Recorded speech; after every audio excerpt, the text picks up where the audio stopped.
وحده لا شريك له وأشهد أن محمدا عبده ورسوله يا أيها الذين آمنوا اتقوا الله حق تقاته ولا تموتن إلا وأنتم مسلمون يا أيها الناس اتقوا ربكم الذي خلقكم من نفس واحدة وخلق منها زوجها وبث منهما رجالا كثيرا ونساء واتقوا الله الذي تساءلون به والأرحام إن الله كان عليكم رقيبا يا أيها الذين آمنوا اتقوا الله وقولوا قولا سديدا يصلح لكم أعمالكم ويغفر لكم ذنوبكم ومن يطع الله ورسوله فقد فاز فوزا عظيما السلام عليكم ورحمة الله. Barkamu da saduwa a wannan yammaci na Alhamis wanda ya dace da yau 1 ga watan Ramadan a girgen Najeriya a wannan shekara ta 1425 bayan hijiran manzon Allah sallallahu alaihi wa alihi wa sallam daga Makka zuwa Madina, wanda kuma shine yammaci na 14 ga watan goma shekara ta 2004 miladiya. Ina mana barka iwar haka kuma muna fatan yadda muka ga shekarar da ta wuce lafiya ubangiji ta'ala ya sa mu ga wucewar wannan lafiya. Muna fatan ubangiji subhanahu wa ta'ala ya sa mu cikin bayi da za su raya dare da rana na wannan wata mai alfarma da ibadoji bisa ga koyarwar manzon tsira shugaban mu annabi Muhammad sallallahu alaihi wa alihi wasallam. Kwanaki suna ta tafiya, shekaru suna shudewa, watanni suna shudewa. Akwai waɗansu mun zauna bara iwar haka muna tare da su, abu na ko muna ba ma tare da su. Ubangiji ta Allah ya karɓi rayuwarsa bisa ga ka'idar kullu nafsin za'iqatul maut wa innama tuwaffawna ujurakum yawmal qiyamah faman zuhziha 'anil nar wa udkhila al-jannata faqad faz wa mal hayatud dunya illa mata'ul ghurur. Waɗanda duk suka riga mu gidan gaskiya daga waccan shekara zuwa yau ubangiji ta Allah ya ji kansu da gafara kuma ya bayar da hakurin jurewa ga danginsu, 'yan uwansu da dukkan abokanansu. Idan ba a manta ba a wancan lokaci mun tsaya ne a ƙarshen aya ta 136 cikin wannan sura mai albarka suratul nisa. Yau kuma za mu tashi farkon aya ta 137, haka ne 20 ne ko? Aha, 26 za mu tashi da 27, wato faɗin Allah ta'ala wa yastaftunaka, mai Allah ce أعوذ بالله من الشيطان الرجيم بسم الله الرحمن الرحيم ويستفتونك في النساء قل الله يفتيكم فيهن وما يتلى عليكم في الكتاب في يتامى النساء اللاتي لا تؤتونهن ما كتب لهن وترغبون أن تنكحوهن والمستضعفين من الولدان وأن تقوموا لليتامى بالقسط وما تفعلوا من خير فإن الله كان به عليما. hadisi ya tabbata cikin sahihu muslim daga urwa ibn zubair Allah shi kare yadda a gare shi ya tambayi ummuna aisha radiyallahu ta'ala anha dangane da ba'anar fadin Allah ta'ala wa in khiftum alla tuqsitu fil yatama fankihu ma taba lakum minan nisa mathna wa thulatha wa ruba fa in khiftum alla ta'dilu fawahidatan aw ma malakat aymanukum dhalika adna alla ta'ulu ayat da mun karanta ta a bara. Ya tambaye ta menene ma'anar wannan aya, me take nufi, sai ita ummuna Aisha ta ce yabna ukhti, ya kai dan yar uwata, domin shi da ne ga yar uwa ga ummuna Aisha Allah shi kare da gare ta. Hiyal yatimatu takunu fi hijri waliha, mareniya ce take kasancewa karkashin gudanarwar alwalinta, tusharikuhu fi malihi fayujibuhu maluha wa jamaluha, wanda shi ke ciyar da ita daga karshe bayan ta girma sai kyawunta da dukiyarta ya burge shi sai ga baya son wani ya aure ta sai shi. Dama dangantakar da ke tsakaninsu dangantaka ce irin wadda ba ta hana aure, kamar a ce ga yarinya da mahaifinka da mahaifinta wa da kane ne, kaga wannan dangantakar ba ta hana aure tsakanin. Sannan kuma ka iya cin gadonta domin kai ibnu ammiha ne, ita ma ta iya cin gadonka domin kai dan baffanta ne. Idan an rasa kowa, ba ta da ɗa, ba ta da uba, ko ba ta da iyaye, ba ta da 'ya'ya, a iya yin yanayin da ka iya cin gadonta. To gashi yanzu tana karkashin wakilcinka, ga ta da dukiya saboda marainiya ce, ga ta da kyawu. To a da idan mutum ya samu kansa cikin wannan hali sai ya hana wani ya auri wannan matar, ya tsare ta har ta mutu don shi ya ci gadonta. Don yana ganin idan wani ya aure ta ta tafi wani gida da sunan aure za ta haihu a wannan gida, kaga idan ta haihu ƴaƴanta ne za su ci gadonta da mijinta, kai wannan dan uwanta baka da komai kenan a ciki. To saboda wani dalili cikin dalilan na in ci gado sai mutum ya hana ta ya aure, ko ya gwammace gara shi ya aure ta da kanshi. To a nan wurin maganar ummu na Aisha tana magana ne akan sai mutum ya fifita shi ya aure ta da kansa. Fa yuridu waliyuha an yatazawwajaha bi ghairi an yuqsida fi sadaqiha, dan haka sai alwalinta yayi kokarin yaya zai ya aure ta amma ba tare da yayi mata adalci cikin sadakinta ba. Fa yutiha mithla ma yutiha ghairu, wato a madadin ya ki bata irin abin da wani ne da ya kamata ya bata wannan sadakin. Fanuhu an yankihu hunna illa an yuqsitu lahunna, sai aya ta hana ta ce daga yau kar wanda ya yadda ya auri wata wadda yake wa wakilci da ke karkashinsa, kar ya yadda ya ce zai aure ta sai da sharaɗin zai ba ta cikakken sadakinta. Ina fata kuna fahimta. Wato dalilin da ke sa ya hana ta aure ɗaya ne daga cikin dalilai guda biyu. Ko dai yana son har ta mutu ya gaje ta kamar yadda Abdullahi dan Abbas ya nuna a cikin ruwayarsa, ko kuma a'a shi yanzu ya ga tana da kyau shine yake son ya aure ta, amma idan ya tashi biyan sadaki ba zai ba ta sadaki na mai daraja irin tata ba, tunda yanzu ya zama shine mai aurar da ita kuma shine mai aura.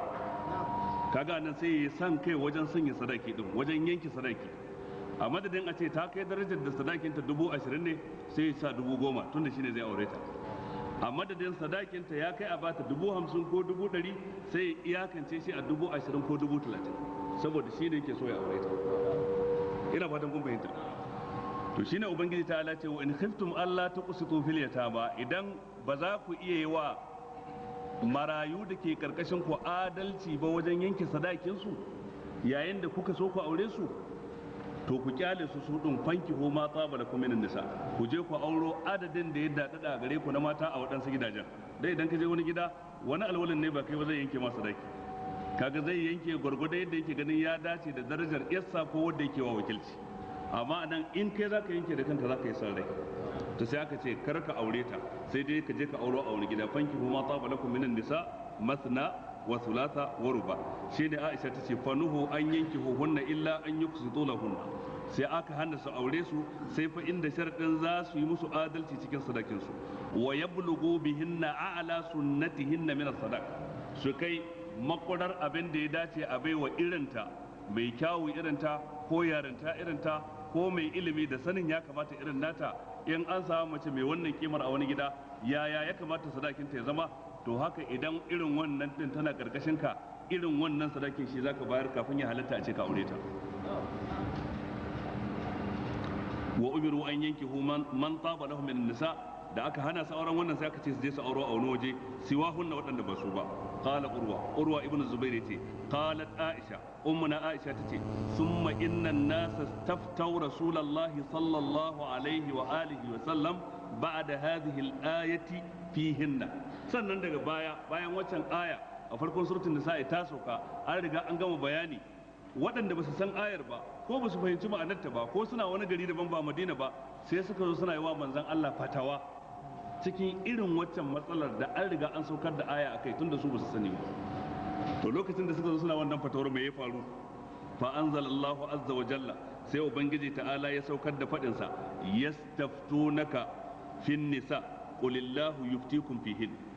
Wato suna tambayar ka wa yastaftunaka fin nisa, suna tambayar ka fin nisa'i dangane da lamarin mata waɗanda suke a ƙarƙashin su a matsayin su suke rike da su.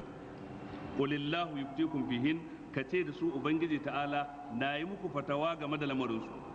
Wa ma yutla alaikum fil kitabi fi yataman nisa'i allati la tu'tunahunna ma kutiba lahunna, haka abinda ake karanta muku a cikin littafi dangane da marayu mata waɗanda ba kwa iya ba su sadakin su cikakke inda ku za ku aure su, wannan abin da aka saukar shi ma yana muku fatawa game da su. Dan lafazin wa ma yutla alaikum ma'tufun ala lafzul jalala qulillahu yuftikum fihin ay qulillahu yuftikum fihin ma'ana Allah na muku fatawa sannan wa ma yutla alaikum fil kitabi shi ma yuftikum fihin shine ma'anar ayar kai shine wa ma yutla alaikum fil kitab fi yataman nisa'i allati la tutunahunna ma kutiba lahun wa targhabuna an tankihuhunna wal mustad'afina min al wildan ummuna Aisha tace wallazi zakara Allah ta'ala annahu yutla alaikum fil kitab abinda Allah yake nufi cewa wa ma yutla alaikum fil kitabi shi yana muku fatawa abinda ake nufi da wannan al-ayatul ula waccan aya ta farko wa in kuntum alla tuqsidu fil yatama fankihu ma taba lakum minan nisa qala Allah fiha ubangiji ya fada wa in kuntum alla tuqsidu fil yatama fankihu ma taba lakum minan nisa qalat Aisha ummuna Aisha ta sake cewa wa qaulullahi fil ayatil ukhra fadin Allah ta'ala a daya ayar kuma wa targhabuna an tankihuhunna sai gashi kuna kwaɗayin ku aure su alhalin ba kwa so ku cika musu sadakin su tace me wannan aya take nufi raghbata ahadikum an al-yatimati allati takunu fi hijrihi ko ya zanto ma'anar targabuna kuna kyashin ku aure su irin kyashin da mutum yake yi ya auri marainiya da ke karkashin sa hina takunu qalilatal mali wal jamal yayin da ta kasance tana da karancin kyau kuma ba ta da dukiya fanuhu an yankihu ma ragaibu fi maliha wa jamaliha min yataman nisa'i illa bil qisdi min ajli ragabatihim anhunna shine karshen hadisin cikin sahih muslim me kuka fahimta a ciki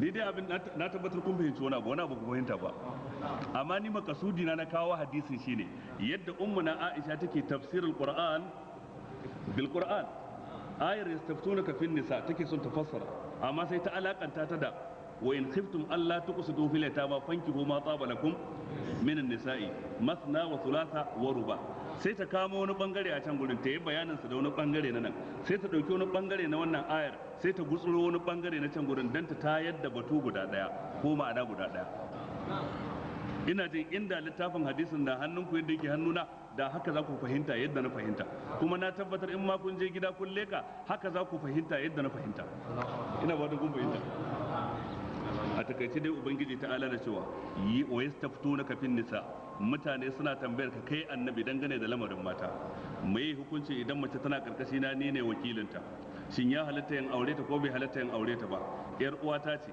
marainiya ni ne alwalinta sai ya kasance kuma ina sayan aure ta ya halatta yin aure ta ko bai halatta ba menene fatawar da ayar ta bamu ya halatta ko bai halatta ba ya halatta da sharadi ko ba sharadi da sharadi idan zan yi mata adalci game da me sadakinta idan zan yi mata adalci game da sadakinta dan ta iyawa ga yarinya kamar yadda na buga misali da mahaifina da mahaifinta uwa ɗaya uba ɗaya to amma kuma iyayenta sun riga sun mutu shikenan lokacin da iyayenta suka mutu sai ya kasance wakilcinta ya dawo karkashina dan ba dan uwa mafi kusanci iri na kaga a musulunci zan iya aurenta da iyayen nan suka mutu kuma kila sun bar mata dukiya to ta iya yiwa saboda san rai irin nawa bari in aure ta dai in gaji dukiyarta sai Allah ya hana ni wannan sai dai in aure ta a matsayin aure da aure na fi sabilillahi ba dan gado ina fata an fahimta ta iya yiwa a'a ba wai dukiya ce take da ita ba kyakkyawa ce sai na ga cewa wannan inda a wani gida take ai sadakin zai kai 60,000 zai kai 50,000 amma tun da a karkashi na take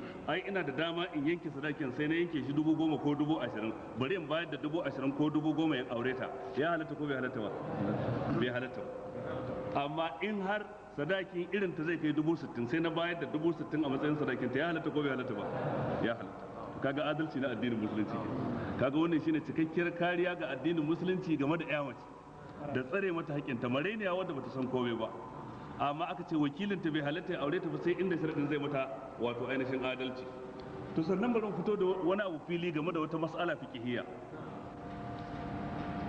irin wannan mata tana karkashin ka an ce ya halatta ka aure ta tunda irin uwan mahaifinka ce ko kanan mahaifinka to yanzu kai ne alwalinta wanda zaka aure da ita kuma kai ne kake son ka aure ta to alwali nawa za a yi wajen daura auren kenan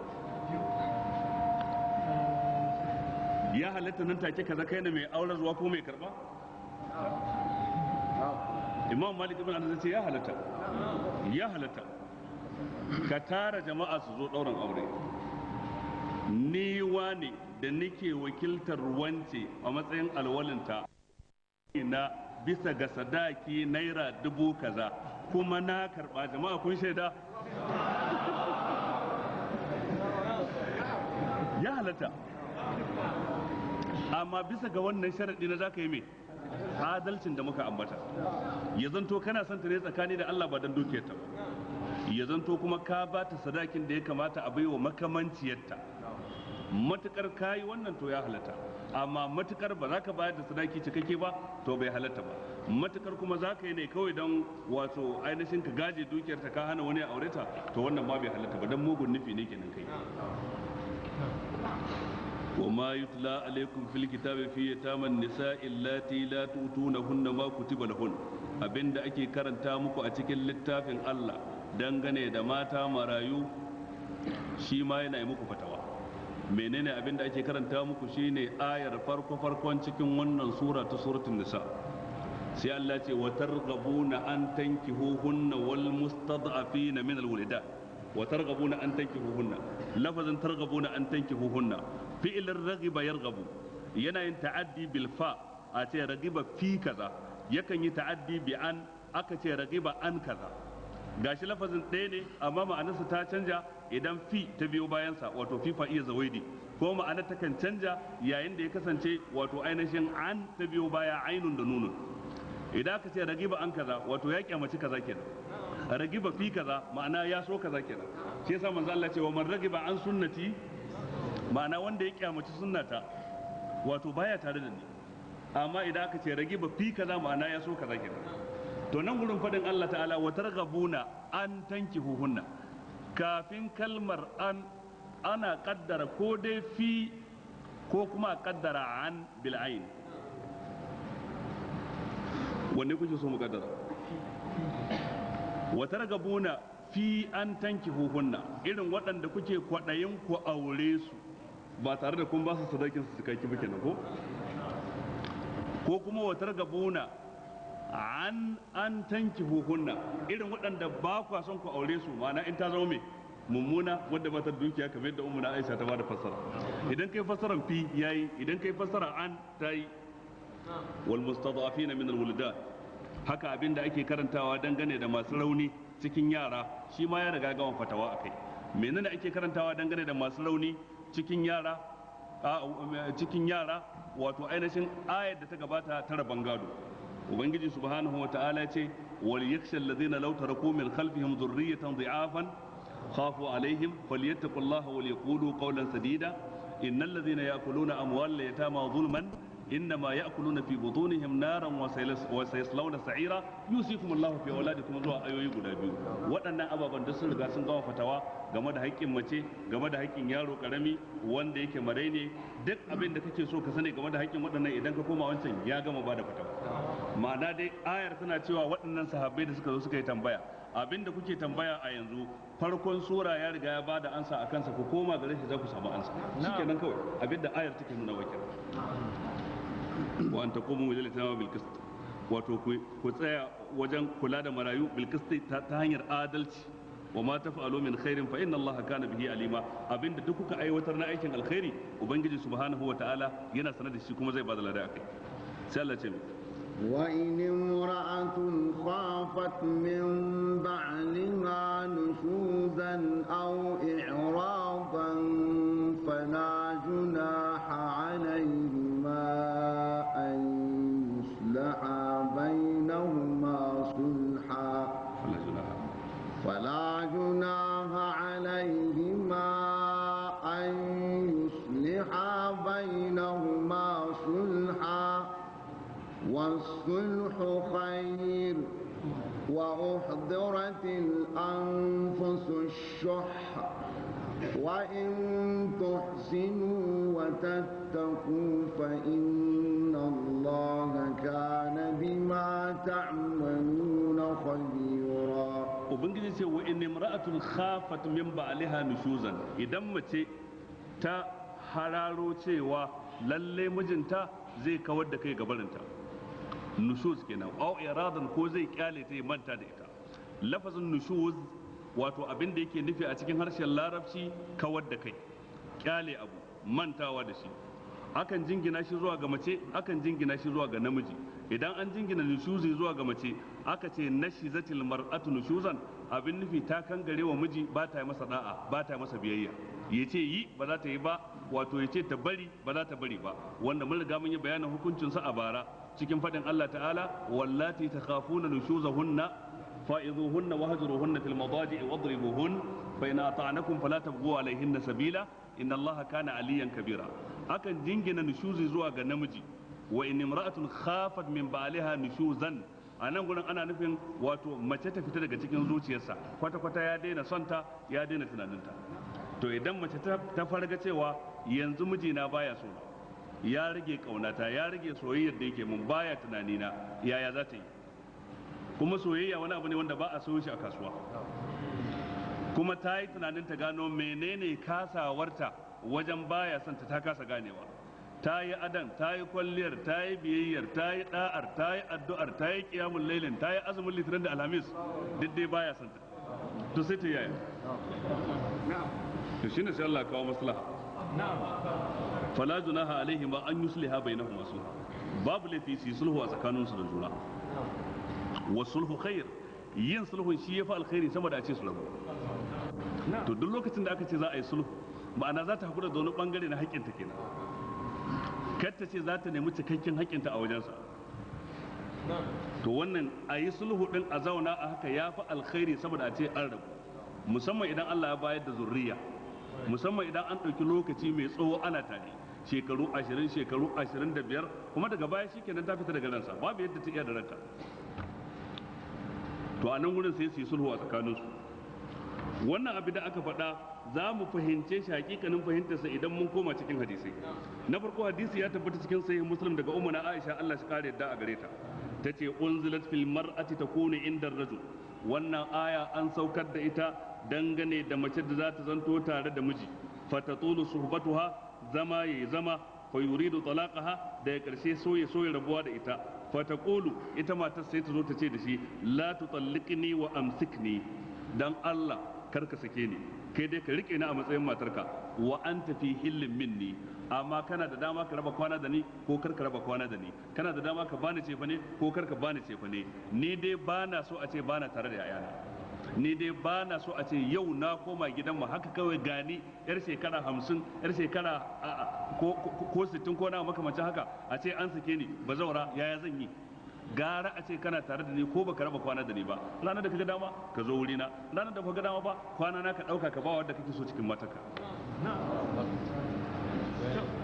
Ya halatta ai haka, ya halatta ai haka. Haka ummu na Aisha ce wa anta fi hillin, kana cikakken yanci na ka raba kwana da ni ko kar ka raba, ka bani kudin cefa ne ko kar ka bani, idan ka bani karamcin ka ne, idan baka bani ba sai in aika daga gidan mu a kawo mu abinci.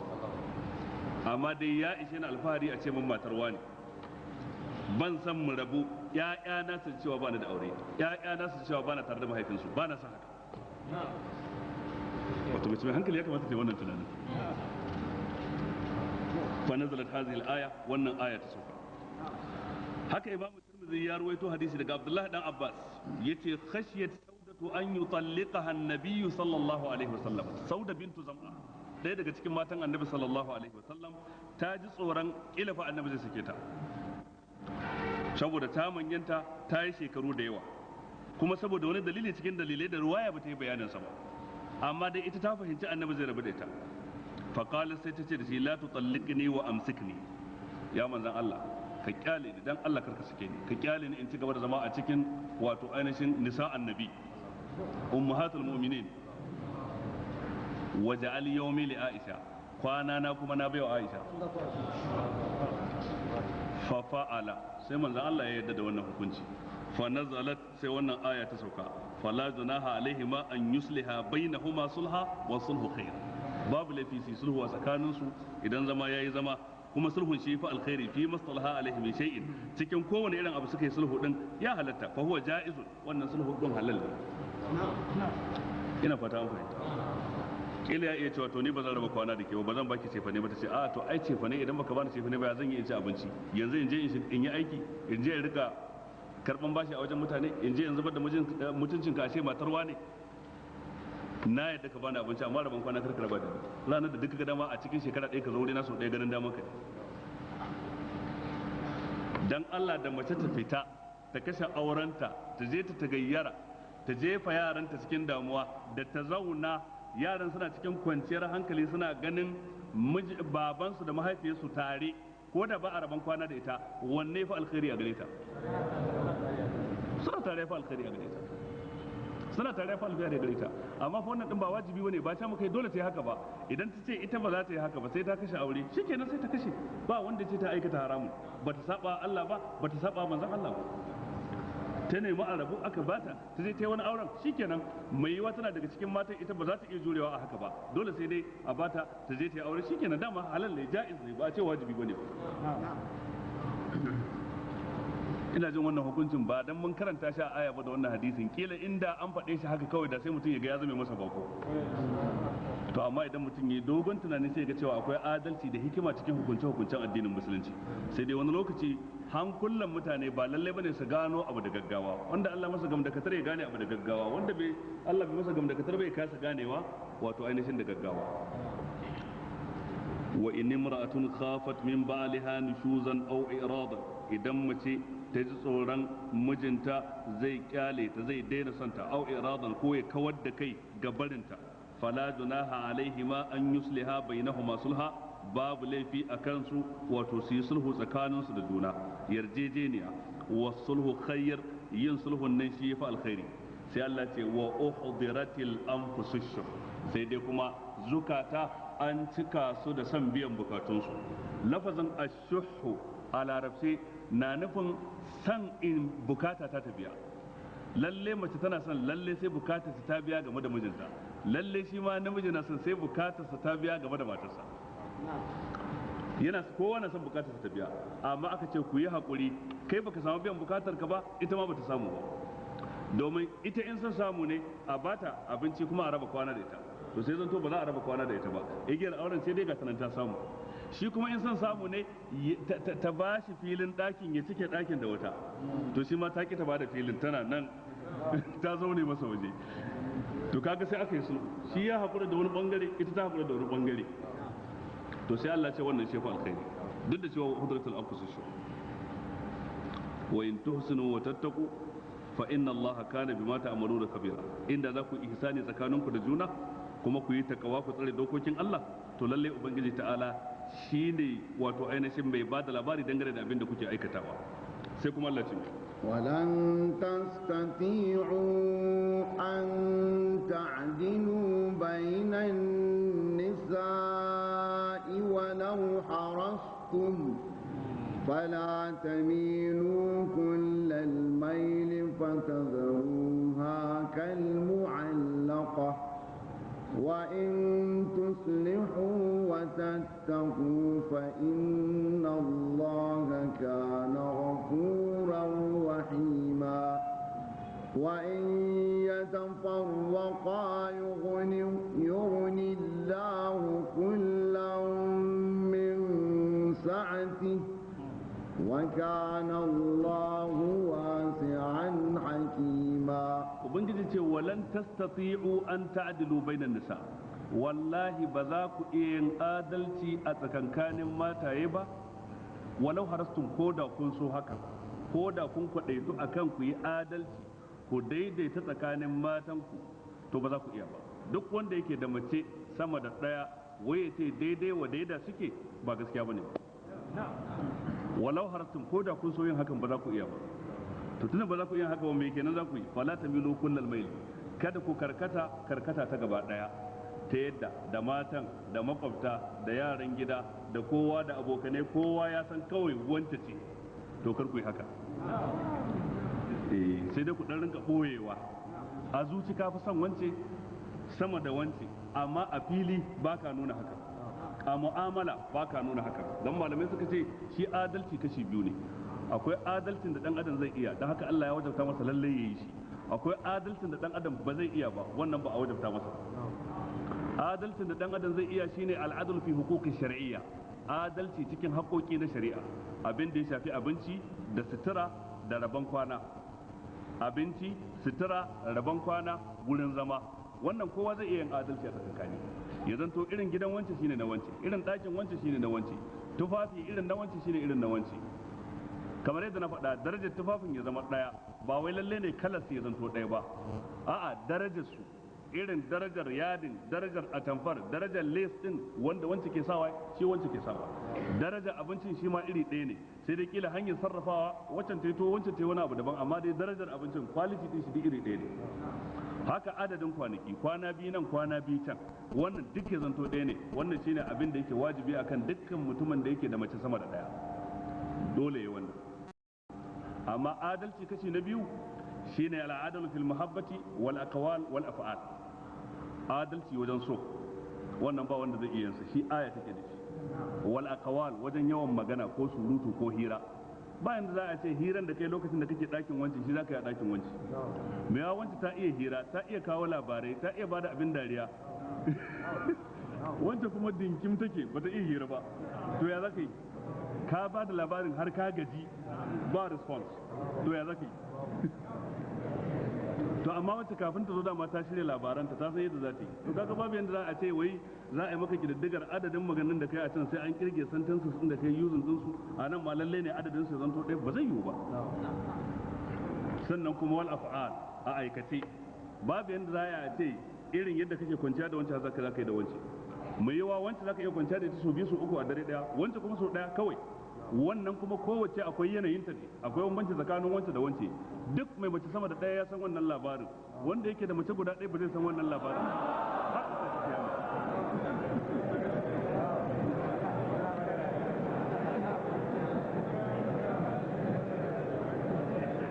To wannan shine ubangiji subhanahu wataala ce walan tastati'u an ta'dilu bainan nisa'i walau harastu. Ba za ku taɓa yin adalci tsakankanin matan ku guda biyu ba, ko da kun so ku yi haka din. Amma fala tamilu kullal maili, kada ku karkata ta gaba ɗaya zuwa ga ɗayar, fatazaruha, ku kyale ita yar uwarta din kal mu'allaka, kamar mace wadda take a rataye. Shine Abdullahi dan Abbas ya fassara cikin Sahih Bukhari, laysat bi ayyimin wala bi zati zawj. Ta zanto ita ba mai miji ba, ita ba mara miji ba, wato ita ce mu'allaka, ba mai miji ba dan ba ta samun mijin, ba mara miji ba dan ba bazaura ba ce ballantana wani ya aure ta. Ba a san ka mai da matarka haka, ta rinka jin wannan kaskancin a cikin gida, wannan bai dace ba. Ya kamata ta rinka jin ita ma mace ce da sauransu. An fahimta ko? Ubangiji ta'ala ce wa in tuslihu wa tattaku, idan har za ku yi sulhu a tsakankaninku da mata, ko kuma in za ku kyautata, kai namiji ka yi kokarin kyautatawa matarka, ko da a ce san nata ya ragu, kana cijewa, kana dan nuna mata mu'amala mai kyau, ko kuma ke mace ke ma ki kokarin kyautatawa miji, ko da yayi laifi, ko da kin ga kasawarsa, kina kokarin cijewa. In dai za ku inganta rayuwarku kuma ku yi takawa, fa inna allaha kana ghafurur rahima, ubangiji ta'ala mai gafara ne, mai jin kai ne dangane da kurakuran da kuke wa juna ba da niyya ba, cikin ababen da sun fi karfin abin da kuke da iko akai. Don ubangiji ta'ala ce fa in karhitumuna fa asa an takrahu shay'an wa yaj'al Allahu fihi khairan kathira.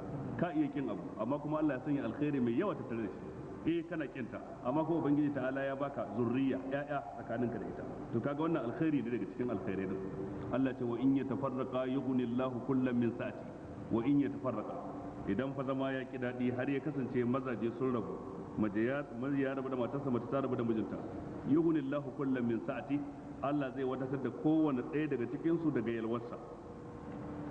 Wa kana Allahu wasi'an hakima, ubangiji ta'ala mai yalwa ne ko mai hikima ne. Ma'ana idan zama ya ki daɗi aka rabu, ba laifi aka yi ba saba Allah suka yi ba. Miji din nan Allah na iya bashi wata matar da zai zauna lafiya da ita sama da wanda ya rabu da ita. Ita ma matar Allah na iya bata wani namijin ya zauna lafiya da ita sama da wancan wanda ya sake ta. Shine yughnillahu kullan min sa'ati. Wato akwai wata ka'ida a cikin rayuwar aure, dole sai an yi hakuri da juna kafin a zauna lafiya.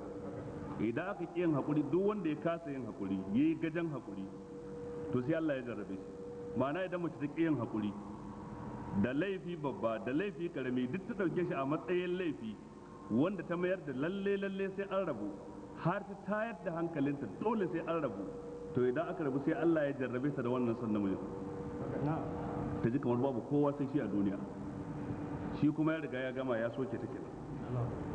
Haka idan shi miji yayi wulakanci, yayi cin mutunci, ta yi masa da'a da biyayya, ta yi wannan ya fito tunan dan kasa ko wanda shi kwata-kwata sai an yi masa laifi hankalinsa zai kwanta, duk abin da kika biki gwaninta ba, ki huto ta nan ya kushe nan, ki huto ta nan ya kushe nan, har aka zo ya saki mace, to da karshe sai ga Allah ya jarrabe shi yana son ta.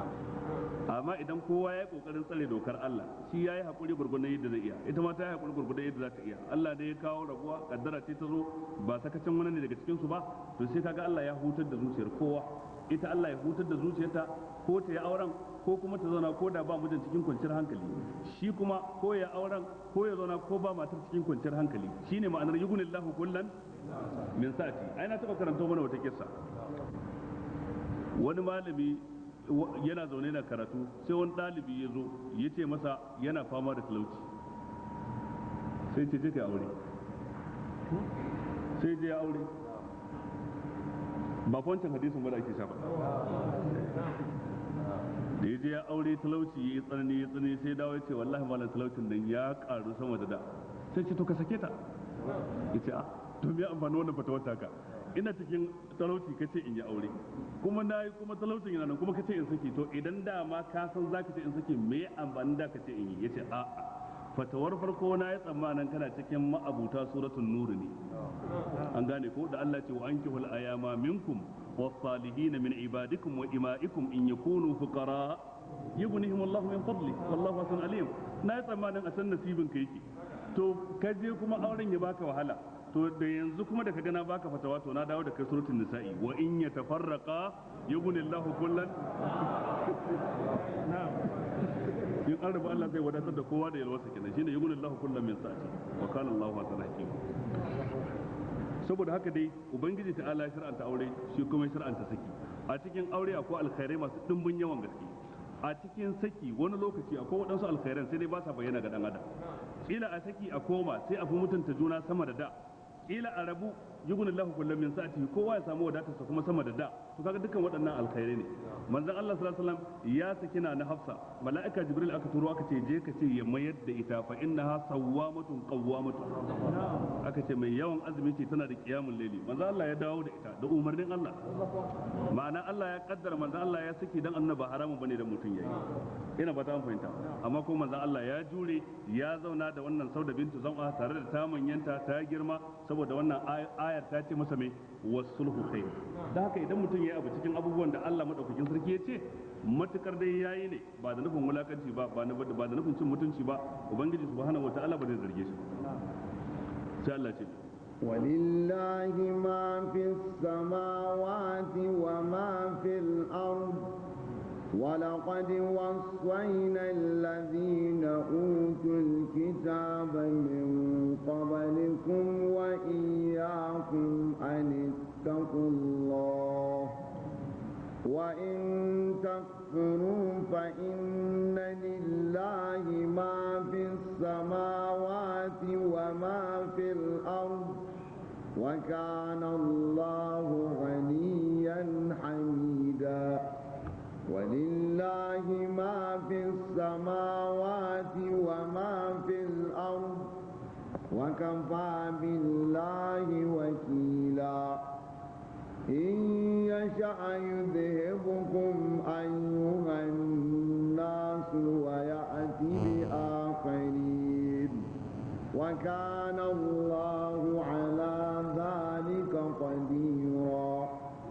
من كان يريد ثواب الدنيا فعند الله ثواب الدنيا والآخرة وكان الله سميعا بصيرا. ubangiji walillahi ma fi samawati wa ma fil ard, mallakar Allah ne dukkan abin da ke cikin sammai na halittu, wa ma fil ardi da dukkan abin da ke cikin kasai na halittu mallakar Allah ne, shine ya samar da su daga babu, shi ke gudanar da lamarin su. ولقد وصينا الذين اوتوا الكتاب من قبلكم حقيقه mun yi wasiya game da waɗanda muka baiwa littafi kafin ku, wa iyyakum kuma mun yi muku wasiyar cewa anitaqullah, ku tsara dokar Allah, ku kiyaye Allah. Domin lafazin attaqwa yana nufin ittikhadul wiqaya, wato mutum ya riki garkuwa tsakanin shi da fushin Allah, tsakanin shi da azabar Allah. Duk abin da ka san zai jawo maka fushin Allah ko azabar Allah sai ka nesance shi. Duk abin da ka san zai jawo maka yarda Allah, ya kusanta ka da aljanna, ya nesanta ka daga wuta, sai ka aikata shi. To wannan shine hakikatu taqwa.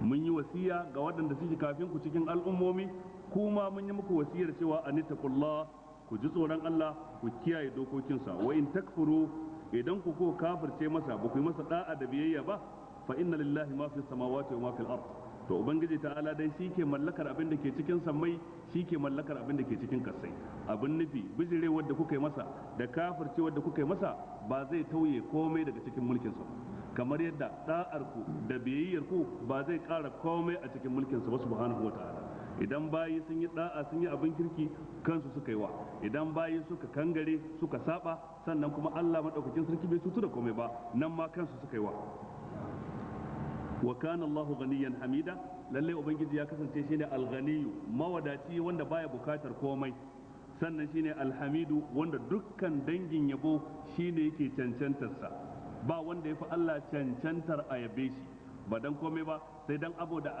saboda abin da yake da shi na sunaye mafiya kyawu da siffofi mafiya kamala kaga sunaye na gari sama da sunan kowa siffofi na kamala sama da na kowa sannan ayyuka da ke nuna bunƙasa sa wajen mulkinsa kamar kashewa rayawa arzitawa talautarwa saukar da ruwan sama fitar da tsirrai duka waɗannan dangi ne na ayyukan Allah subhanahu wataala to saboda waɗancan ayyuka saboda waɗancan sunaye saboda waɗancan sifofi sai ya zama alhamidu wanda ake yabansa wanda ya cancanta a yabe shi sama da kowa walillahi ma fi samawati wa ma fil ard lalle Allah shi ke mallakar abin da ke cikin sammai kuma shi ke mallakar abin da ke cikin kasai gaba daya wa kafa billahi wakila Allah ya isa abin dogaro ga dukkan wanda ya dogara gare shi Allah ya isa mai kariya mai tsaro game da dukkan wanda ya maishe shi mai kariya din ko mai tsaro in ya sha ayyuzhibukum ayyuhan nas idan Allah ya ga dama sai ya tafiyar da ku gaba ɗayan ku ya ku mutane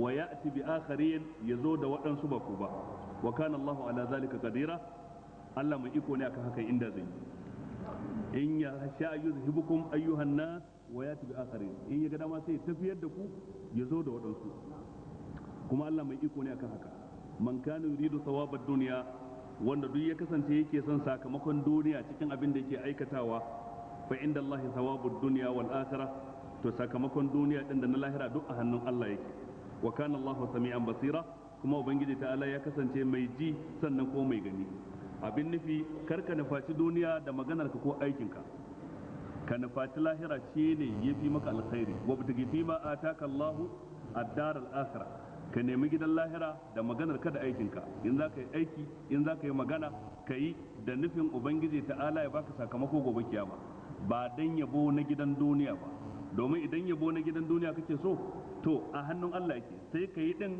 ya hana mutane su yabe ka din tunda shi ke karkato da zukata su yabi mutum gashi kayi ba dan Allah din ba kayi dan yabon shi Allah ba zai baka lada ba tunda ba dan shi kai ba kayi dan yabo kuma baka samu yabon ba to amma idan kai dan Allah subhanahu wataala Allah madaukakin sarki sai sa maka yabon ta inda baka tsammani sannan kuma ya maka tanadin lahira din ya maka tanadin lada na gari a ranar tashin kiyama wa kana Allahu sami'an basira Allah ya kasance mai ji sannan ko mai gani يا أيها الذين آمنوا كونوا قوامين بالقسط شهداء لله ولو على أنفسكم أو الوالدين والأقربين إن يكن غنيا أو فقيرا فالله أولى بهما فلا تتبعوا الهوى أن تعدلوا وإن تلوا أو تعرضوا فإن الله كان بما تعملون خبيرا ubangiji ya ayyuhal ladina amanu ya waɗanda suka yi imani kunu qawwamina bil qisti ko kasance tsayayyu wajen adalci sannan kuma shuhada lillah kuna masu ba da shaida don Allah walau ala anfusikum ko da akan kawunanku ne awul walidai ne ko akan mahaifanku wal aqrabin ko akan dangi makusanta in yakun ganiyan aw faqiran fallahu awla bihima idan shi wanda za ku bada shaida a kansa ya kasance mawadaci kada wadatarsa ta sa ku ɓoye wani abu na laifinsa aw faqiran ko kuma wanda za ku bada shaida a kansa ya zanto talaka kada jin tausayinsa ya sa ku ɓoye laifinsa wai kar a yi masa hukunci a haɗa masa ga uquba sannan ga talauci wallahu janibihima ubangiji ta'ala ne ya fi cancantar ku lura da janibinsa ba janibin wanda za ku ba da shaida a kansu. Ina fata an fahimta. Ana magana lokacin da mutum zai ba da shaida sai tabbatar da laifi, ko da kanka ne ka ce laifi na ne, illa iyaka ka tsaya ka jira hukuncin da ya dace a maka ko kuma a yafe maka in cikin abin da yana iya karban yafiya ne. Ko akan mahaifinka ne ka ce kwarai da gaskiya ba kaza laifin mahaifina ne, ko da akan mahaifiyarka ko da akan dangi makusanci. Wannan shine abin da Allah madaukakin sarki ya wajabta wa mutane. Lokacin da zaka bada shaida ka bada shaida bisa ga gaskiya. Kada san mutum ya sa ka ɓoye laifinsa, kada kinsa ya sa ka ɗora masa laifin da bai ba kai masa kage, wannan bai halatta. Shine ma'anar ya ayyuhal ladzina amanu, ya waɗanda suka yi imani, kunu qawwamina bil qisti, ku kasance tsayayyu wajen adalci, sannan shuhada lillahi, masu shaida don Allah ba don wani ba. Wannan aya ta yi kamanceceniya da ayar da zamu karanta dan gaba cikin suratul ma'ida, fadin Allah ta'ala ya ayyuhal ladzina amanu kunu qawwamina lillahi shuhada bil qist. A can gurin kunu qawwamina lillahi shuhada bil qist, a nan gurin kunu qawwamina bil qist shuhada lillahi. Menene bambancin su? Wato a can gurin an jinkirtar da su, wato a nan an kawo sunan Allah kusa da shahada. Kunu qawwamina bil qist shuhada lillahi, a can kunu qawwamina lillahi shuhada bil qist. Bambanci shine wannan ayar tana magana akan masu bada shaida, waccan ayar tana magana akan masu hukunci. Kowanne sai aka raba sunan Allah a kusa da su dan a tsauratar da su Allah din. A nan masu bada shaida kunu qawwamina bil qist shuhada lillahi, mai shaida kai shaida dan wa? Dan Allah kenan, wa qimu shahadata lillahi, zalikum yu'adhu bihi man kana yu'minu billahi wal yawmil akhir. A can gurin kunu qawwamina lillahi shuhada bil qist, dan ayar ba akan masu shaida take magana ba, akan masu hukunci, alkalai da auliyaul umuri. Qawwamina lillahi, tsayayyu wajen gudanar da al'amuran mutane. Tsayayye a gidansa ya tsayar da gidansa dan Allah, ya yi adalci. Tsayayye a kotunsa ya tsayar da hukunci a tsakankanin masu husuma guda biyu dan Allah. Tsayayye a karamar hukumarsa ya gudanar da al'amuran mutane dan Allah. Tsayayye a jiharsa, tsayayye a masarautarsa, tsayayye a matsayinsa na hakimi ko sarki ko dukkan wanda yake tsayayye akan wani abu. Kaga wannan da su ake magana. Nan ana magana akan masu bada shaida, can ana magana akan masu hukunci, sawa'un alkalai a kotuna ko masu hukunci a wuraren da suke mulki ko masu hukunci a gidajensu, wato masu gudanar da gidansu kenan. Ko waɗanne sai aka kawo lafazul jalala kusa da su, dan lafazin Allahu lafazul jalala shine shugaban dukkan asma'ullahi husna. Har ma waɗansu sukan ɗauka cewa dukkan sunan da ba Allahu ba ya iya zantowa khabar a cikin magana, ko kuma ya zanto al-matbu, an fahimta ko a attabi kai, amma Allahu kullun sai dai ya zanto huwal matbu dauman wa abada. Ina fata an fahimta. Ma'ana sauran sunayen ya iya zantowa biyu suke yi, kamar idan kace huwa Allahu allazi la ilaha illa huwa al-maliku al-quddus as-salamu al-mu'min al-muhaymin al-aziz al-jabbar al-mutakabbir. Kaga idan ka dauki huwa Allahu shine ake bada labari game da shi, huwa Allahu, huwa mubtada, Allahu khabar, ka annaka tukhbiru anillahi ta'ala. To al-maliku tabi'un lillahi, al-quddus tabi'un lahu, السلام المؤمن المهيمن العزيز الجبار جميعها تابع لاسم الله. wato da'iman sai dai zanto almatubu shi ba zai zama mai ba shi, dan haka sai aka jingina shi zuwa ga masu hukunci cewa su ji tsoron Allah, aka jingina shi zuwa ga masu bada shaida cewa su ji tsoron Allah. Amma saboda yadda mutane ba sa jin tsoron Allah wajen bada shaida, an nuna mun wata kotu a wani gari na cikin garurukan mu na arewacin Najeriya. Wata kotu, in kana so zaka fita sunan garin da titin da adireshin kotun da sauransu, cewa a kofar kotun akwai mutane suna zaune. Aikin su idan ka zo ka shiga kotu ka kawo wani rigima aka ce waye shaidar ka, sai ka fito waje, sai ka samu wanda suke zaune da ka ce da Allah ba zai mu shaida.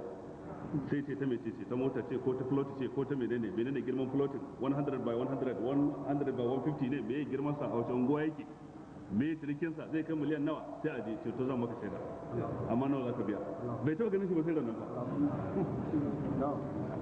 Gwargwadon abin da zai bada shaidar a kansa gwargwadon yadda za a yi dil da shi, yadda za a yi yarjejeniya da shi a abin da dinsa, ya shigo kotu ya zo ko an ce alwala ya tafa qur'ani ya bude nan 60 ai nan 30 nan 30 ya dafa ya rantsa zai. To yanzu wannan ya fahimci ma'anar wannan aya, kunu qawwamin bil qisti shuhada'a lillahi, ai bai fahimci ma'anar ta. Ma'ana mutum ya bada shaida dan ƙarya dan wani abu da zai samu a gidan duniya wanda bai saka karanta karawa ballan sana ƙarya shi, menene abin da dan adam zai samu? Ko mutum ya hukunci na zalunci ya yi ba daidai ba don wata 'yar morewa da mutum zai a gidan duniya, duka kwanan nawa ne? Kwanakin duniyar gaba ɗaya menene ita? Kuda menene kuma kuda ballantana ai batun romansa? Ma'ana duniya gaba ɗaya menene ita ballantana ai magana abin da yake cikinta? Na sha buga mana misali kuma ya kamata kowa ya gane, dukkan wanda ya more jiya, daren da ya wuce na jiya shine wanda ya fi kowanne ƙayataccen dare a cikin rayuwarsa, da kuma wanda jiya ya sha wahalar da a cikin tarihi daren da jiya shine ya fi kowanne shan wahala a cikinsa. A yau din nan muna la'asar daidai suke da juna, shi wanda ya ji wahalar jiyan ya manta ya ji wahalar, shi wanda ya ji daɗin jiyan ya manta ya ji daɗin. Ya rage hisabin da yake jiran mutum a ranar tashin kiyama, tunda mala'iku sun riga sun rubuta a cikin rajistar da ruwa ba zai shafe ta ba, iska ba zai zo ya ga takardun ba ko ya mutsa su. Wa inna alaikum lahafizina kiraman katibina ya'lamuna ma tafalun. Idan dan adam yayi tunani sai ya ga cewa yayi komai dan Allah ya fi masa sauki, domin duk abin da yayi ba dan Allah ba sakamakon da yana yana jiransa, kuma wannan abin ba zai yi albarka ba. Idan kuɗi ne, idan mulki ne, idan komai ne in fa ba Allah a ciki ba zai taɓa yin albarka ba kuma zai ɗanɗano ba. Sai ga wanda bai kai ka wadata ba, bai kai ka mukami ba, bai kai ka mulki ga, ya fi ka kwanciyar hankali.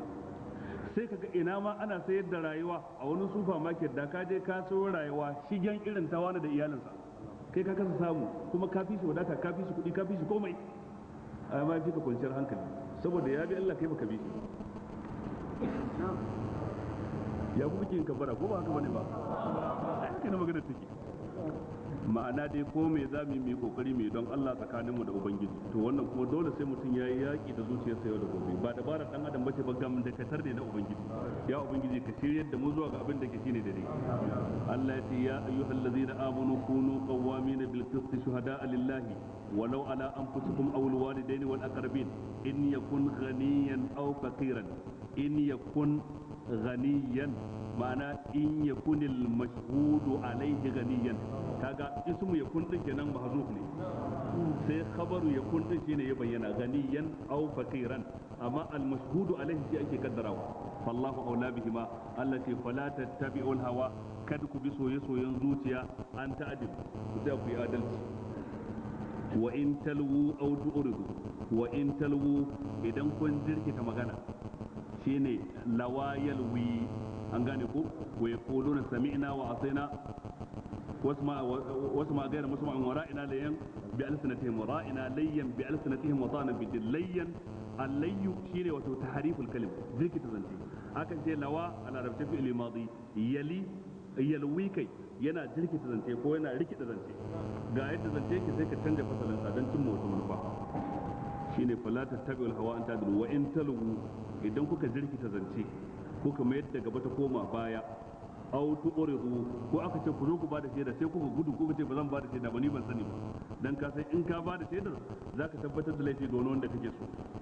To in kuka yi haka din fa inna Allah kana bima ta'maluna khabira, ubangiji ta Allah zai ba ku labari game da abin da ko kasance kuna aikatawa. Abin nufi dai dole idan an kira ka bada shaida akwai abu guda biyu da ake bukata a wurinka. Na farko dai dole ka zo ka bada shaida, ba wai zabi ne aka ba. Sannan kuma na biyu dole ka faɗi gaskiya idan ka zo faɗa, dole ka bada shaida kuma dole ka faɗi gaskiya. Ma'ana idan mutum ya zo wurin bada shaida amma bai faɗi gaskiya ba, ya zo a tuhumce shi cewa bai zo ba, wannan ya kubuta daga wannan laifin, sai dai yanzu bai faɗi gaskiya ba shine abin da za a tuhumce shi. Amma idan aka ce zo ka bada shaida sai ya gudu yake zuwa ya bada shaida, laifi nawa za a tuhume shi? Laifi biyu, bai zo ba sannan bai faɗi gaskiya. Ina fata mun fahimta. Shi yasa Allah ce wa in talwu, in kun zo wurin sai kuka rikita zance, aw tu'ridu ko kuma kuka ki zuwa sai kuka gudu, da aka ce zo ka bada shaida sai ka ki zuwa, fa inna Allah kana bima ta'maluna khabira, lalle ubangiji ta'ala mai bada labari ne game da abin da kuke aikata. Sai Allah ce ya ayyuhallazina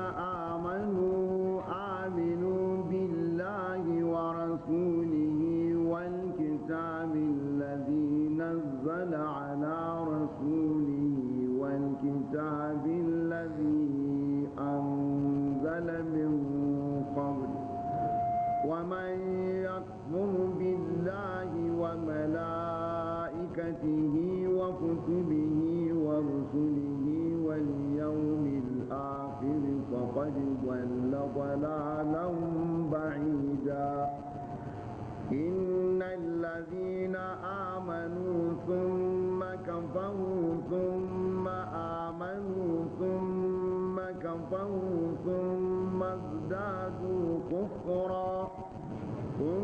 ازدادوا كفرا لم يكن الله ليغفر لهم ولا ليهديهم سبيلا بشر المنافقين بأن لهم عذابا أليما الذين يتخذون الكافرين أولياء من دون المؤمنين أيبتغون عندهم العزة فإن العزة لله جميعا ubangiji ya ayyuhal ladina amanu ya waɗanda suka yi imani aminu billahi wa rasuli ku ƙara yin imani da Allah da manzansa wal kitabil ladzi nazzala ala rasuli ku yi imani da littafin da ya saukar bisa ga manzansa wal kitabil ladzi anzala min qabl da kuma littafin da ya saukar min qablu tun kafin wannan littafi na manzo sallallahu alaihi wasallam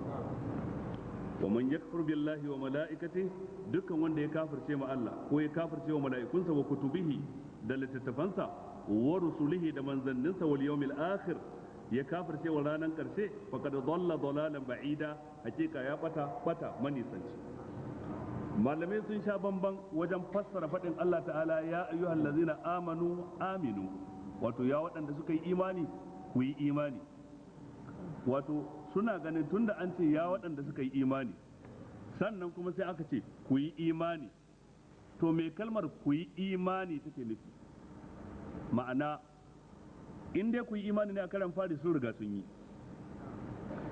to da haka sai waɗansu suke fassara shi da shine ƙarin imani ma'ana ku ƙara imani waɗansu kuma suke masa fassaran cewa ai dawimu alal iman ku dimanci imanin kamar yadda kuka yi imanin yau to ku ci gaba da yin shi diman da'iman kar wata rana ku fasa shine aminu din an dauke wuta kenan ko waɗanda suka faɗi wannan magana wato suna ganin kamar shi imani wani abu ne ɗaya wanda baya karɓan ƙari ko rage idan aka yi shi ya zama ɗayan abu baya karɓan ya karu baya karɓan ya rabu to amma hakikanin gaskiya ahlus sunna ma'ana ana manyan malamai cikin sahabbai da tabi'ai da tabi'ut tabi'in suna fassara wannan bisa ga karuwar imani tana ɗaya daga cikin ayoyin da suke nuna al-imanu yazidu wa yanqus imani yakan karu sannan yakan rabu tunda Allah ya ayyuhal ladzina amanu aminu ya waɗanda suka yi imani ku ƙara imani ma'ana ku ɗaukaka matsayin imanin naku na yau ya tsara na jiya na gobe ku yi himma da kwazo ya tsara na yau kamar yadda na jibi kuma ya fi na gobe shine amin ku daɗa imani din don wannan shine abin da sauran ayoyi suke nunawa wato karuwar imani fa amman ladzina amanu fazadatuhum imanan wa hum yastabshirun liyazdadu imanan ma'a imanihim walillahi junudus samawati wal ard wa idza tuliyat alaihim ayatuhu zadatuhum imanan wa ala rabbihim yatawakkalun kaga zadatuhum imanan wa idza tuliyat alaihim ayatuhu zadatuhum imanan sannan kuma wallazina hatadaw zadahum hudan wa atahum taqwahum da haka imani da yana karuwa sakamakon ayyuka idan suka yi yawaita sannan kuma yakan ragu idan ayyuka suka zanto kaɗan da haka wanda ya fi kowa yawan ayyuka na gari shi ya fi kowa yawan imani wanda kuma ya fi kowa wato tsakatsakiyar ayyuka kaga ya ɗara wanda yake mai karancin ayyuka to sai dai kuma aiki na zahiri kaɗai ko mun yawansa ba shi ne yake da tasiri ba a'a babban abin da ke sa yi tasiri shine zuciya idan mutum yana da niyya ta gari lokacin da ya aiki ko mun yawan aiki idan wani ya zo ya kaɗan ya fi ka kyakkyawan niyya da ikhlasi tsakaninsa da Allah sai fi ka lada ko kuma yana da matsakaicin aiki kana da aiki mai yawa amma ya fi ka kyakkyawan niyya kaga ya fi ka lada yana da aiki kaɗan kana da aiki mai yawa amma ya fi ka kyakkyawan niyya saboda haka sai ya fi ka lada duk malamai sun yi ijma'in cewa khairun nasi abubakar illa an yakuna nabiyya sai zana abubakar sai fi kowa falala cikin mutane in banda annabawa to kuma dukkan malamai sun yi ijma'in cewa abubakar radiyallahu ta'ala anhu bai fi sauran sahabbai yawan sallah ba, bai kuma fi su yawan azumi ba, bai kuma fi su yawan karatun alkurani ba. Akwai wanda sun fi shi yawan karatun, sun fi shi yawan kiyamul lailin, sun fi shi yawan azumin, amma shi abin da ya tsira su da shi shine karfin ikhlasi. To ikhlasi kuma shi ke da tasiri wajen aiki ya zama karɓaɓɓe a wajen Allah madaukakin sarki. Don haka duk lokacin da za mu yi aiki mu yi ƙoƙarin tsantsanta niyya tsakaninmu da ubangiji, mu ga cewa dan shi muka yi, wannan yana da tasiri matuƙa wajen aiki ya zanto karɓaɓɓe. Ubangiji ce aminu billahi wa rasulihi wal kitabi allazi nazzala ala rasulihi wal kitabi allazi anzala min qabl. Wato yace nazzala ala rasulihi yace anzala min qabl. Malamai suka ce shi lafazin nazzala ga abin da aka saukar kashi-kashi. Qul nazzalahu ruhul qudus min rabbika bil haqq liyuthabbita alladhina amanu wa hudan wa bushra lil muslimin. Amma anzala ga abin da aka saukar kashi daya, kamar at-taura gaba daya dif'atan wahida aka saukar da ita ba kashi-kashi ba, kamar linjila haka. Da haka aka bambanta wajen ta'abiri, wannan nazzala wannan anzala, duk da cewa kuma daya yana daukar ma'anar daya a fadin yalwa ta larabci ko a yalwa da larabci yake da shi. ومن يكفر بالله وملائكته وكتبه ورسله واليوم الآخر wanda duk ya kafirce wa Allah da mala'ikunsa da littattafansa da manzanninsa ko ya kafirce wa ranar karshe bai yadda da zuwanta ba faqad dalla dalalan ba'ida, hakika ya bata manisanci. Innal ladzina amanu, lalle waɗanda suka yi imani, thumma kafaru, sannan daga baya suka kafirce, thumma amanu, sannan kuma suka ƙara yin imani, thumma zdadu kufran, sannan kuma sun makafaru kai sannan suka kafirce, sun mazdadu kufran, sannan suka kare kafirci doriya akan nada. Lam yakun Allahu liyaghfira lahum, da dai ubangiji ta'ala ba zai musu gafara ba, wala liyahdiyahum sabila, kuma Allah ba zai taba shiryar da su tafarki madaidaici ba. Malamai sun yi sabani dangane da suwa wannan aya ta sauka akan su. Waɗansu malaman suka ce ta sauka ne akan ahlul kitab, wato yahudu da nasara, dan su ne amanu bi anbiya'ihim. Zuwan manzan Allah goshin zuwansa sai suka yi imani da shi tun kafin su gan shi, don littattafansu sun bayar da bisharar zuwansa, sai suka zo suna jiran ina ma ya zo, sun makafaru, amma da ya zo suka gaba daga kabilar sai ya fito ba sai suka kafirce masa, sun mazdado kufran, kuma suka ci gaba da kafircewa duk abin da aka saukar a kansa. Kaga yahudu kenan. Haka waɗansu malamai suka ce, waɗansu malamai suka ce ayar tana magana ne akan munafikai, domin daga nan gudun zuwa abin da zai biyo baya duk ana magana ne akan munafikai. Amanu sun makafar, ma'ana sun yi imani da harshe, suka kafirce da me da zuci. Sun ma'amanu, sannan kuma gobe sai su ƙara imani dai da harshe din, sun makafaru, sannan kuma su kafirce a zuci, sun mazdadu kufran, su ƙara kafirci ɗoriya akan nada. To irin waɗannan sune Allah ke cewa lam yakun Allahu liyaghfira lahum wala liyahdiyahum sabila. Allah ba zai gafarta musu ba, sannan ba zai shirye da su ta farke madaidaici ba. Abin da zai saka gane da munafikai ake sai ayat da gaba ta ce bashirul munafiqin bi anna lahum azaban alima, yi bishara ga munafikai cewa lallai akwai azaba mai radadi a kansu. Su wane ne munafikai? allazina yattakhizuna al-kafirina awliya'a min dunil mu'minin, su ne waɗanda suke rikar kafirai a matsayin abin kauna, min dunil mu'minin, su kyale mu'minai yan uwansu saboda wani abu da suke son samu a wurin kafirai din na duniya, ko dan cimma wata manufa ta siyasa, ko cimma wata manufa ta tattalin arziki, ko cimma wata manufa ta mutum ya tsare mulkinsa, sai ya gwammace har gare nuna wa kafirai din kauna sama ya nuna wa ƴan uwansa mummunai kauna, ko dan saboda kuɗi ko dan saboda wani kasuwanci, har sai mutum ya gwammace gare ya so kafiri sama da ya so mummuni. To wannan hadari ne ba karami ba. Shine allazina yattakhizuna al-kafirina awliya'a min dunil mu'minin. To ita wilaya, kauna irin wadda take jawo wa mutum mummunan matsayi a lahira, wadda zai wa kafirai ta jawo masa mummunan matsayi, ita ce kauna ta zuci, musamman wadda taimako na ayyuka ke fassara ta. A zuciyarka kaci kana kaunar wani wanda ba musulmi ba, kuma yana adawa da addinin musulunci, a aikace ko da mukaminka ko da dukiyarka ka rinka taimaka wa manufofinsa suna cin nasara akan musulunci da musulmai. To ba yanda za a yi mutumin da yake musulmi ya wannan, mutumin dukkan yi wannan to ya riga ya barar da musuluncin sa gefe guda. Amma kauna ta baki raɗau ka nuna masa a baki kana tare da shi, a zuci baka tare da shi, kuma dukkan wani abu da zai kawo da zai cuce ka, ya cuci addinin ka, ya cuci al'ummar ka, ba za ka taɓa goyon bayansa ba, za ka yi dukkan dabarar da za ka waske masa. to wannan babu laifi dan ka nuna kaunar baki kadai in dai babu ita a zuci, in dai a aikace mutum bai fassara ta ba. Ina fata an fahimta. Da haka mu fahimci ayoyin inda suke mu dora kowanne a mahallinsa, saboda matsayi na duniya ya sa da dama daga cikin mutane musulmai sukan ɗauki abu ne mai sauki dan ka kaunaci wani kafiri, abu ne mai sauki dan ma ka taimaka masa akan dan uwanka musulmi, abu ne mai sauki dan ka bashi kowane irin agaji. Wallahi ba abu ne mai sauki ba. Dan ubangiji ta'ala ya ce masu yin wannan din ayi musu bishara da azaba mai radadi. Bashirul munafiqin, yi bishara ga munafikai bi anna lahum azaban alima, cewa lalle suna da azaba mai radadi a kansu.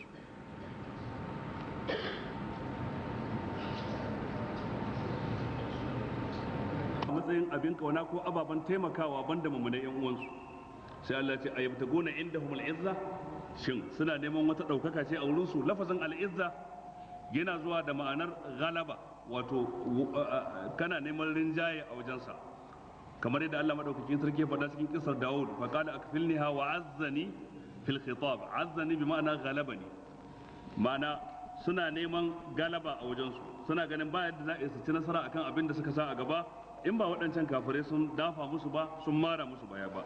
Sai Allah ce fa innal izzata lillahi jami'a, dukkan galaba da dukkan nasara a hannun Allah take shi kadai. To sai ayat da zamu tsaya akan ta. Allah shi wa qad nazzala alaykum fil kitabi an idza sami'tum ayati llahi yukfaru biha wa yustahza'u biha fala taq'udu ma'ahum hatta yaqudu fi hadithin ghayrihi إنكم إذا مثلهم إن الله جامع المنافقين والكافرين في جهنم جميعا الذين يتربصون بكم فإن كان لكم فتح من الله قالوا ألم نكن معكم وإن كان للكافرين نصيب قالوا ألم نستحوذ عليكم ونمنعكم من المؤمنين فالله يحكم بينكم. Idan kun ji ayoyin Allah yukfaru biha, ana kafirce musu, wa yustahza'u biha, ko ana izgili da su, fala taqudu ma'ahum, kar ku zauna da masu haka din hatta yaqudu fi hadithin ghairi, har sai sun kyale wannan zancen sun koma wani zancen da ba wannan ba. Kuna hira da mutane su faɗo wani abu na addinin musulunci, su yi masa dariya, su yi masa izgili, su faɗo wata doka cikin dokokin da manzon Allah ya zo da su, ko wani ladabin zaman tare, ko wata shari'a, ko wata ka'ida ta tare, sai su faɗa abin su yi masa dariya, su yi masa izgili, ku daina zama tare da su hatta ya kudu fi hadisin gairi, har sai sun kyale wannan zancen sun shiga wani. Innakum idan misluhum, innakum lalle ku idan, in har kuka zauna tare da su din, misluhum, kun zama irin su, kun zama tare da su wajen laifi, ko da baka tofa albarkacin bakinka ba cikin mugunyar maganar su, ko da baka ce komai ba.